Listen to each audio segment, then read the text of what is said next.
আজি আমি extra tips শিকো আজি আপোনালোকৰ বাবে লৈ আহিছো we never use a/n before uncountable nouns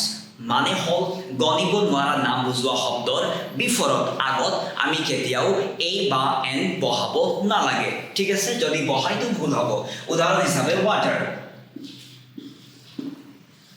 water এতে waterত a বহিব নে n বহিব এইটো আমি আগৰ ভিডিওত চাইছো চাব তো ইয়াত আমি a লজিক আহে কিন্তু a কেতিয়াও নবহে কিয়নো water to uncountable noun হয় যেটো আমি গণিব নোৱাৰো ঠিক আছে ঠিক তেনেকৈ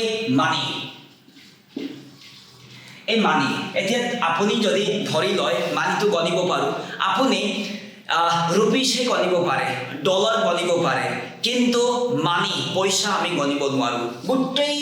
বিশ্বৰ যিমান দেশ আছে সবৰ কাৰেন্সি এটা শব্দত আহে মানি শব্দত সেই কাৰণে মানি শব্দ আমি গণিব নোৱাৰো তো এই মানি শব্দৰ বিফৰত আপুনি a বা n কেতিয়াও বহাই নিদিব ঠিক আছে ঠিক তেনেকৈ ইনফৰমেশন